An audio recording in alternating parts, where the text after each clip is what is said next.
सरकार ने quality control के 14 ऑर्डर वापस लेने का फैसला लिया है। ये ऑर्डर मोटे तौर पर टेक्सटाइल, केमिकल्स, प्लास्टिक जैसे सेक्टर के लिए है। पूरी खबर जानने के लिए चलते हैं लक्ष्मण रॉय के पास। लक्ष्मण, ये ऑर्डर वापस लेने का क्या मतलब है और इससे क्या फायदा होगा? देखिए, दरअसल इस ऑर्डर को वापस लेने का मतलब यह है कि जब कोई इंडस्ट्री कोई प्रोडक्ट बनाती है या फिर उस प्रोडक्ट को बनाने में कच्चे माल का इस्तेमाल करती है तो उसकी क्वालिटी उन्नत हो, यह सुनिश्चित करने के लिए सरकार क्वालिटी कंट्रोल ऑर्डर समय समय पर जारी की थी।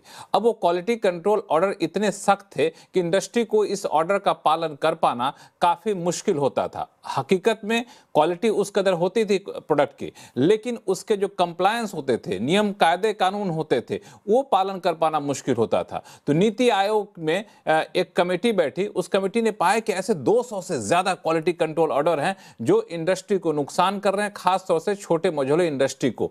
अब सरकार ने उनमें से 14 को हटाने का फैसला लिया है। तत्काल प्रभाव से ऐसे 14 क्वालिटी कंट्रोल ऑर्डर को विड्रॉ कर लिया गया है। ये 14 जो क्वालिटी कंट्रोल ऑर्डर हैं और मुख्य तौर से टेक्सटाइल, केमिकल्स, प्लास्टिक, इन सारे सेक्टर में इसका इस्तेमाल होते हैं। और अब इन सेक्टर को जो एमएसएमई है उनको एक बड़ी राहत मिलेगी कि उस ऑर्डर के हटने के बाद वो अपने कैपेसिटी एक्सपेंशन कर सकेंगे, आसानी से कच्चा माल खरीद सकेंगे। हालांकि उसमें कंसर्न कई इंडस्ट्री का ये भी है कि चीन से जो सस्ता इंपोर्ट हो पा रहा था क्वालिटी कंट्रोल ऑर्डर की वजह से, ये सस्ता इंपोर्ट रुका हुआ था। अब ऑर्डर हटने से चीन से सस्ता इंपोर्ट और घटिया क्वालिटी के सामान इंपोर्ट होने का जो खतरा है उसे सरकार कैसे काबू पाएगी, एक बड़ी चुनौती होगी।